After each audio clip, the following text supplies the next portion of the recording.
Hey guys, welcome to a new video. Today I'm gonna give you a devlog of the new game I make. It's a 2D RPG game.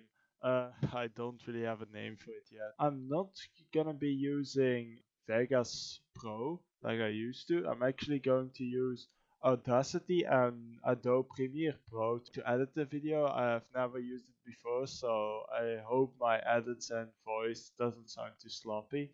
But I'll do my best to improve, and yeah, let's go to the video. Enjoy! So I started off Friday evening. I kinda wanted to make a game. Like, I made some games before, I spent time into making games, but I never actually made a game I wanted to share with people. So I was like, okay, Friday evening, I want to make a game. So I just opened up my Unity, thought about what I wanted to do. I was like, alright, I'm gonna want to make an RPG. So I did it. I started off with making the level using sprites from the internet. The link of these sprites are of course in the video description. I didn't make any of the art myself because I really dislike making art. I wouldn't be able to do it as great as these guys. I used tile like for at first I was using just sprites. I was basically just drag and dropping sprites into my scene. I was like, yeah, alright, I'm just gonna drag and drop this and it looks good, alright. Then an hour later I showed off what I made and it looked good. And then some guy came up to me and was like, yeah, with a sprite palette. And I was like, what's a sprite palette? They basically explained to me that a sprite palette was basically something that, well, you can basically like paint your world using sprites. And I was like, oh boy.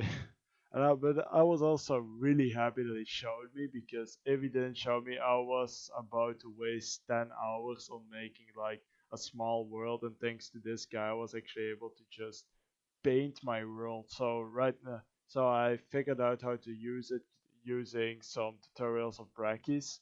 And when I finally mastered the basics of tile palette, I just completely redid my scene and I'm really happy with the result. So thanks to that guy, you're awesome. You actually saved me a lot of time.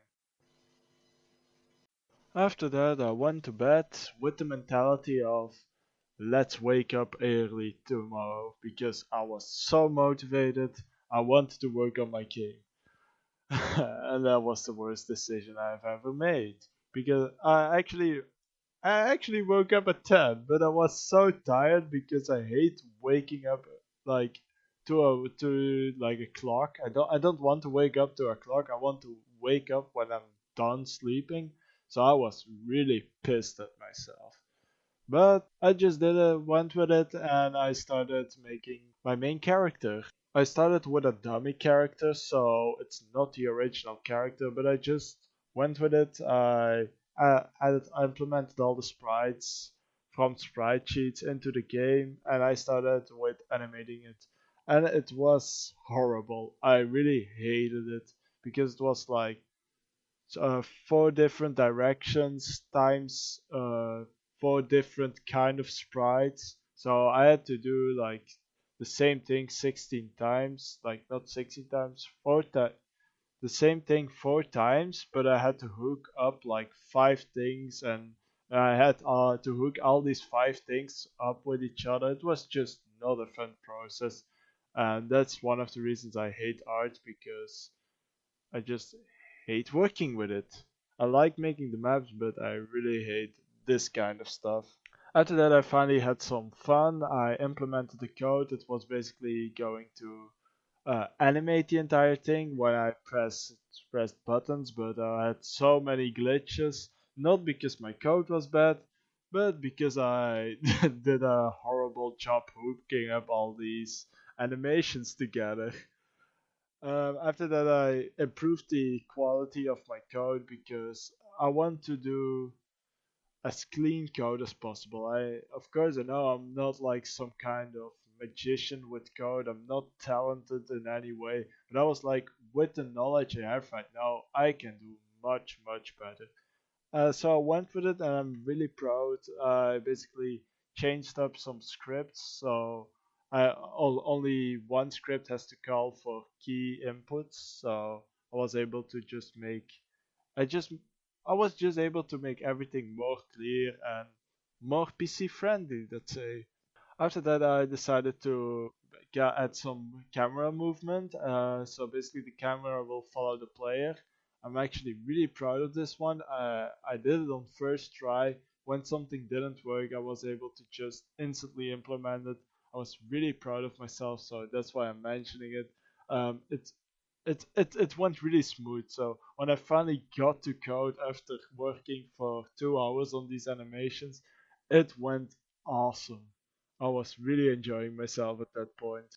After that, I decided to play some games with my friend and I went to sleep. After a good night of sleep, I decided to get some dungeons going. So I started off with messing around with teleportation.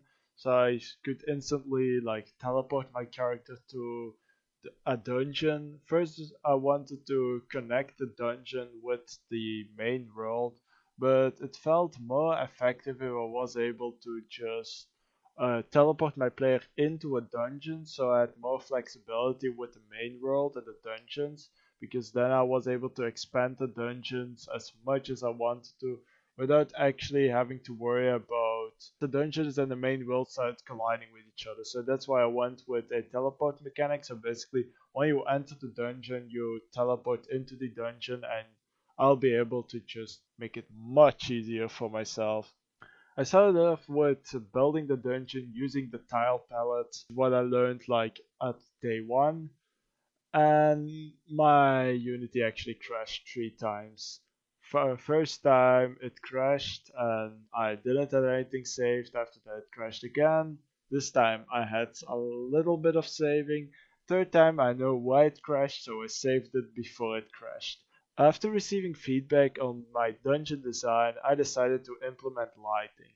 Um, and it worked out really well. I watched a tutorial of Bracky's explained very nicely how to use 2D lightning. So I implemented the lightning and it looked awesome. I'm really happy with it. I also upgraded the dungeon design so it had a little bit more decorations and a little bit more content to it. And personally, I'm really proud of how I implemented it. And also special thanks for the people who gave me feedback on this one.